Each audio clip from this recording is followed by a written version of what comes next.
तो hello and स्वागत है दोस्तों आप सभी लोगों का एक और नए वीडियो लेक्चर में। दोस्तों इसमें हम बात करेंगे अपने केमिस्ट्री के जो हम आगे पढ़ रहे थे, यानी कि जो हमने टॉपिक हमारा चैप्टर चल रहा है ठोस अवस्था, उसमें जो हमारा आगे टॉपिक है उस पर हम चर्चा करेंगे। तो देखिए सबसे पहले अब इसमें आपको आगे पढ़ना है क्रिस्टल जालक। तो क्रिस्टल जालक होता क्या है, सबसे पहले हम इसी के बारे में जानकारी लेंगे। तो सबसे पहले ध्यान दीजिए यहाँ पे कि क्रिस्टलीय ठोस के अवयवी कण, ठीक है, जो क्रिस्टलीय ठोस होता है उसके जो अवयवी कण होते हैं वो एक निश्चित ज्यामिति में व्यवस्थित होते हैं, जिससे एक जालक का निर्माण होता है जिसे क्रिस्टलीय जालक कहा जाता है। और इसका एक दूसरा नाम भी होता है जिसे हम कहते हैं त्रिविम जालक। तो इसे त्रिविम जालक भी कहा जाता है और क्रिस्टलीय जालक भी कहा जाता है। आपकी इच्छा है, आपको जो पसंद आए, ठीक है। चलिए उसके बाद हम आगे बढ़ते हैं क्रिस्टल जालक के प्रकार। तो देखिए क्रिस्टल जालक दोस्तों ये 3 प्रकार के होते हैं आपके, एक विमीय, द्विविमीय और त्रिविमीय। अब ये एक विमीय और द्विविमीय त्रिविमीय ये क्या है, तो ध्यान दीजिए, जब वह क्रिस्टल जालक जिसके अवयवी कण एक सरल रेखा में होते हैं आपका एक विमीय होता है, और वह क्रिस्टल जालक जिसके अवयवी कण एक तल में उपस्थित होते हैं, जैसे ये देखिए ये कोई तल है, ठीक है, ये इसके देखिए ये यहाँ पर ये तल में उपस्थित है, तो ये कैसा होगा आपका द्विविमीय हो जाएगा। वहीं अगर हम त्रिविमीय जालक की बात करें तो इसमें अवयवी कण कैसे होंगे, त्रिविम व्यवस्था में होंगे। जैसे ये आपके सामने घन ले रखा है तो इसमें ये देखिए त्रिविम व्यवस्था में इसकी ये कण है, ठीक है, तो ये कैसा हो जाएगा आपका त्रिविम जालक हो जाएगा। अब इसके बाद बात आती है जालक बिंदु क्या होता है भैया। जालक बिंदु क्या होता है, तो किसी क्रिस्टलीय ठोस में उपस्थित अवयवी कणों को, ठीक है, अब देखिए यहाँ पे मैंने कणों बोल दिया लेकिन कणों नहीं होगा, कण होगा, ठीक है, यानी किसी क्रिस्टलीय ठोस में उपस्थित अवयवी कण को, यानी कि मान लीजिए यहाँ पर ऐसे करके देखना है, मान लीजिए ये कोई ठोस है, ठीक है, ये कोई ठोस है। अब इसमें बहुत सारे कण होंगे लेकिन किसी एक कण को, एक अवयवी कण को उसका क्या कहा जाता है, जालक बिंदु, ठीक है, जालक बिंदु कहा जाता है। ये बात ध्यान रखिए, ठीक है, केवल एक कण, एक अवयवी कण, अवयवी कणों की बात नहीं कर रहे हैं, केवल एक कण, ठीक है।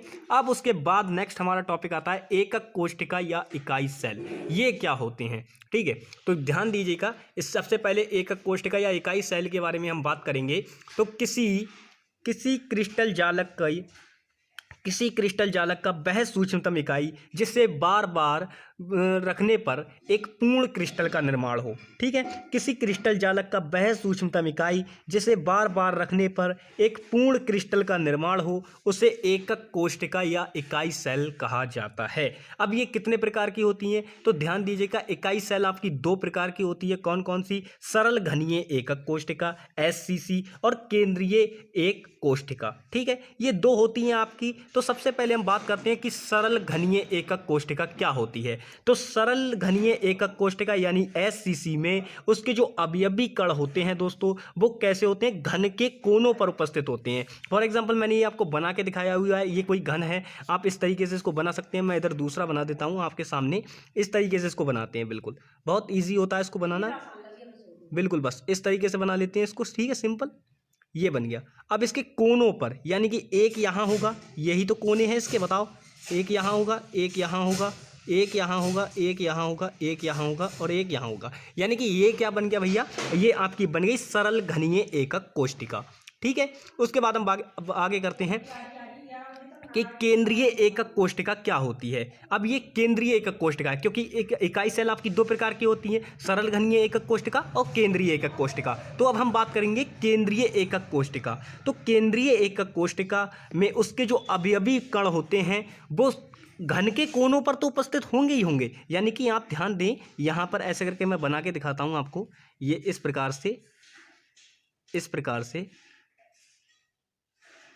ये इस प्रकार से, यानी कि घन के कोनों पर, यानी कि यहाँ तो होंगे ही होंगे, कोने पर तो होंगे, लेकिन साथ ही साथ केंद्र पर भी होंगे, यानी कि एक ही केंद्र होता है यार, एक मान लीजिए वृत्त का केंद्र एक होगा, हर चीज का केंद्र तो एक ही होता है, सेंटर तो एक ही होता है, तो वैसे ही है यहाँ पे, कोने पर तो होंगे ही होंगे लेकिन साथ ही साथ कहाँ होगा, एक केंद्र पर भी होगा, और यही आपकी केंद्रीय एकक कोशिका कहलाती है। समझ गए। अब देखिए केंद्रीय जो एकक कोशिका होती है ये आपकी 2 प्रकार की होती है, अंतः केंद्रित एकक कोशिका, फलक केंद्रित एकक कोशिका और अंत्य केंद्रित एकक कोशिका। 3 प्रकार की होती है, 2 प्रकार की नहीं, 3 प्रकार की होती है, लेकिन 2 मुख्य होते हैं इसीलिए हम 2 लिखते हैं, ठीक है। तीसरा भी होता है, उसके बारे में भी बताएंगे। चलिए आगे देखते हैं। आगे हम बात करते हैं अंतः, अभी देखिए अभी है अंतः केंद्रित एकक कोष्टिका। तो इसमें क्या होता है कि इसमें अवयवी कण कोनों के साथ साथ केंद्र पर भी होते हैं, कोनों के साथ साथ केंद्र पर भी होते हैं, यानी कि जो अंतः केंद्रित एकक कोष्टिका होती है वो कुछ इस प्रकार की होती है। मैं यहाँ पे बना के दिखा रहा हूँ, आप भी इसको बना लीजिएगा। कुछ इस प्रकार की होती है, इस प्रकार की, ठीक है। ये कोई घन बन गया। अब इसके कोने पर तो होंगे ही होंगे, ठीक है। ये कण है, इसके अवयवी कण कोने पर भी होंगे, ठीक है। ये मैंने कोने पर बना दिए। अब कोने पे साथ साथ एक होगा इसके बिल्कुल केंद्र पर, यहाँ बीच में बिल्कुल, ठीक है। तो ये कौन सी बन गई आपकी भैया? अंतः केंद्रित एकक कोष्टिका। अब उसके बाद बात करते हैं फलक केंद्रित एकक कोष्टिका। इसमें केंद्र पर नहीं होगा, ये बात ध्यान रखना। तो इसमें देखिए फलक केंद्रीय एकक कोष्टिका में जो अवयवी कण होते हैं वो कोनों के साथ साथ फलक पर भी होते हैं। अब फलक पर भी होते हैं तो इसमें जैसे ये आपकी कोई एकक कोष्टिका बनाते हैं हम, ये कोई एकक कोष्टिका है, ठीक है। अब इसमें कोनों के साथ साथ फलक पर होंगे, ये बात, बस इतनी बात ध्यान रखनी है आपको। ये देखिए इस प्रकार से ये कोने पर तो होंगे ही होंगे, ठीक है। ये बन गए। अब फलक क्या है? एक फलक ये है, एक फलक ये है, एक फलक ये है, एक फलक ये है, ठीक है।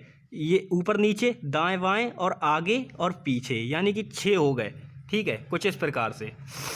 चलिए आगे देखते हैं अंतः केंद्रित एकक कोष्टिका। इसमें क्या होगा? इसमें अवयवी कण जो होंगे वो कोनों के साथ साथ 2 कण, ठीक है, 2 अवयवी कण फलक पर होंगे, यानी कि कुछ इस प्रकार से होगी, इस प्रकार से होगी। मैं बनाकर दिखा रहा हूँ, आप ध्यान से देखिएगा। कुछ इस प्रकार की होगी। ये बिल्कुल इसकी स्टेटमेंट के हिसाब से बना लीजिएगा। ये घन है, एक कोने पर तो होंगे ही होंगे। ये कोने पर मैंने बना दिए, ये कोने पर मैंने बना दिए। ये भी आपको इसी प्रकार से बनाना है। अब देखिए बोल रहा है कि 2 अवयवी कण फलक पर होंगे। अब चाहे तो आप ये इधर वाले फलक पे रख लीजिए, या चाहे तो ऊपर नीचे वाले पे रख लीजिए, या आमने सामने वाले पे रख लीजिए। आप जिस कमरे में बैठे उस कमरे का ही ले लीजिए ध्यान से, कमरे को सोचिए। देखिए मैं कमरे में बैठा हूँ तो 2 फलक मेरे आमने सामने, 2 मेरे दाएं बाएं और 2 मेरे ऊपर नीचे। तो कितने फलक हुए कुल मिलाकर भैया? 3 फलक हुए, ठीक है। चलिए उसके बाद आगे बढ़ते हैं। ये बहुत ही इंपॉर्टेंट फॉर्मूला है। इससे रिलेटेड न्यूमेरिकल भी जब चैप्टर को लास्ट करेंगे तब हम इससे रिलेटेड न्यूमेरिकल भी कराएंगे। तो ये फॉर्मूला आपको याद रखना है कि एकक कोष्टिका में परमाणुओं की संख्या हम किस प्रकार से ज्ञात करते हैं। यानी कि एकक कोष्टिका में हम परमाणुओं की संख्या किस प्रकार से ज्ञात करते हैं, वो परमाणु संख्या ज्ञात करने का फॉर्मूला यहाँ पर लिख रखा है। यानी कि 1/कोना, 1/8 गुणे कोना प्लस, ठीक है, यानी कि 1/8 की गुणा करोगे कोना से, ठीक है, कोने से, फिर प्लस करोगे तो 1/2 गुणा फलक हो जाएगा, प्लस 1/4 गुणा किनारा और 1 केंद्र होता है, ठीक है। इतनी बातें याद रखनी है आपको। जरा एक बात ध्यान दीजिए, 2 फलक, 1/2 फलक, क्योंकि 2 ही फलक लेते हैं ऊपर नीचे। एक फलक 3 होते, 3 में 2 ही तो होते हैं, ऊपर नीचे 1 में 2 फलक होते हैं ना, तो वैसे ही इसीलिए 1/2। 4 किनारे, बताओ 4 किनारे होते हैं नहीं होते हैं? ऊपर नीचे दाएं बाएं 4 किनारे हो गए। वैसे ही देखिए कोने कितने होते हैं? 8 कोने, 4 किनारे, 4 के दुगने 8 हो जाएंगे। वैसे करके आपको याद रखना है। और केंद्र तो एक ही होता है, ये आप अच्छी तरीके से जानते हो। चलिए इसके बाद अब आती है बहुत ही ज़्यादा इम्पोर्टेंट, जिससे रिलेटेड आपको बोर्ड में अच्छे खासे न्यूमेरिकल देखने को मिल जाते हैं, जैसे कि समन्वय संख्या। बहुत ही इंपॉर्टेंट टॉपिक है समन्वय संख्या। दोस्तों इसको ज़रा ध्यान से देखिएगा कि किसी ठोस में विशेष संपर्क में स्थित कणों की संख्या उसकी समन्वय संख्या या उपसय संयोजन संख्या कहलाती है। यानी कि अगर मैं बोलूं तो कोई ठोस ले लीजिए, आपकी जो इच्छा हो। जैसे मान लीजिए मैंने कोई ये ठोस लिया, ये उसके अवयवी कण है। क्या है? ये उसके अवयवी कण हैं। ये कोई मैंने ठोस लिया है, ये उसके अवयवी कण हैं।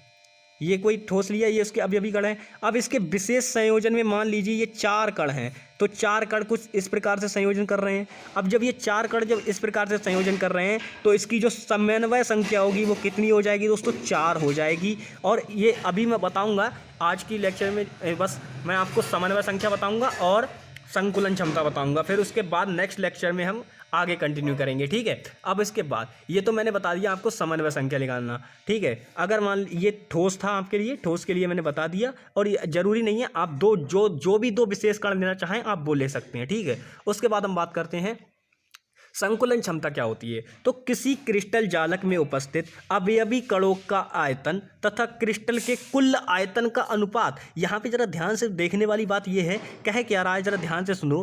किसी क्रिस्टल जालक में उपस्थित अवयवी कणों का आयतन, यानी कि जो भी उसमें अवयवी कण होंगे उनका आयतन, और जो भैया क्रिस्टल का कुल आयतन होगा, इनका जो अनुपात होगा वो क्या कहलाएगा? उसकी संकुलन क्षमता कहलाएगा। ठीक है, अब इसके लिए हम बात करते हैं एससीसी, यानी कि सरल घनीय एकक कोष्टिका की बात कर रहा है। सरल घनीय एकक कोष्टिका की ये बात कर रहा है यहाँ पे। तो वो क्या है, उसकी जो संकुलन क्षमता होती है वो 52% होती है और समन्वय संख्या 6 होती है। वहीं एफसीसी की बात करें, यानी कि केंद्रीय एकक कोष्टिका की बात कर रहे हैं, तो वो 74% होती है संकुलन क्षमता और समन्वय संख्या 12। ठीक है, और बीसीसी यानी कि जो ये है आपकी अंत्य केंद्रित एकक कोष्टिका, तो इसकी जो होती है 68। ये दोनों केंद्रीय एकक कोष्टिकाएं हैं। दोनों वो भाग मैंने बताए थे आपको, अंतः केंद्रित और फलक केंद्रित, वही हैं दोनों। ठीक है, ये वाली अंतः केंद्रित है और ये वाली फलक केंद्रित है, लेकिन दोनों क्या है? केंद्रीय एकक कोष्टिकाएं। दोनों ये क्या है? केंद्रीय एकक कोष्टिकाएं।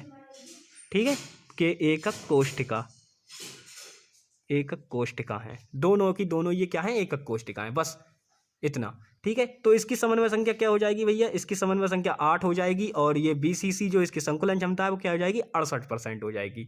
तो बस आज की वीडियो में बस इतना ही। इतना तैयार कर लीजिएगा, इसको नोट्स बना लीजिएगा प्रॉपर तरीके से, और नेक्स्ट वीडियो में हम आगे कर कंटिन्यू करेंगे। ठीक है, चलिए मिलते हैं नेक्स्ट वीडियो में। तब तक के लिए bye bye, take care and जय हिंद दोस्तों।